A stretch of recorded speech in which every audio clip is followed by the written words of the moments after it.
ምንድነው ወንድሜ ምንድነው ምን አደረኩኝ ምን አደረኩ ትላለህ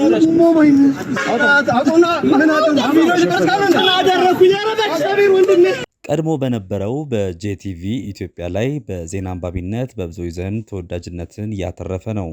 በኢትዮጵያ ቴሌቪዥን ደግሞ የመዝናኛ ፕሮግራም ሆስት አድራጊ እንደነበረ የሚታወቅ ነው። ጋዜጠኛ ሶፎንያስ የጋዜጠኛ ሶፎንያስን ጉዳይ በተመለከተ በተለያዩ ማህበራዊ ሚዲያዎች ላይ እየተዘዋወረ ይገኛል። ጋዜጠኛ ሶፎንያስ ባለፈው መታመሙን አስመልክቶ የተለያዩ የጤና ችግር እንዳጋጠመው ጸበልም እንደቀረበ ሲናገር እንደነበር የሚታወስ ነው። በዛሬው ዕለት ደግሞ የተለያዩ ማህበራዊ ሚዲያዎች ላይ እየተዘዋወረ የሚገኘው የጋዜጠኛ ሶፎንያስ ጉዳይ አነጋጋሪ የሆነ መረጃ ወጥቷል።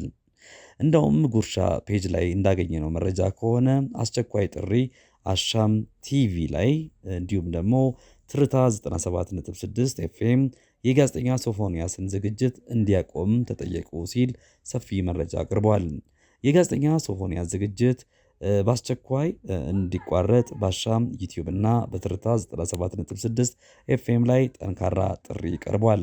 ይህ ጥሪ እንግዲህ የቀረበው ጋዜጠኛው በቅርቡ ከኢትዮጵያውያንና ባህልና እሴት ውጪ በሆነ ተግባር ላይ በመወዘፉና ተግባሩን ለረጅም ጊዜ ሲያደርግ እንደቆየ የሚያሳይ ማስረጃ በመረጋገጡ ነው ይላል ጉርሻ ፔጅ ላይ ያገኘነው መረጃ።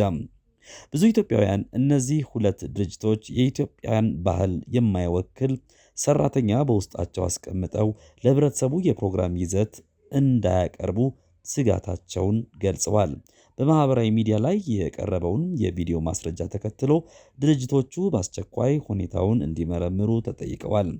አሻም ዩቲዩብ እና ትርታ 97.6 ኤፍኤም በአስቸኳይ ህጋዊና አስተዳደራዊ እርምጃ እንዲወስዱ ብዙ ኢትዮጵያውያን በትህትና ጠይቀዋል። ይህ ጉዳይ እንግዲህ በማህበራዊ ሚዲያ ከፍተኛ መነጋገሪያ ሆኖ ቀጥሏል። ድርጅቶቹም በቅርቡ ምላሽ ይሰጣሉ ተብሎ ይጠበቃል ይላል ያገኘነው መረጃ። እንግዲህ ጋዜጠኛ ሶፎንያስ ስለ አዳማ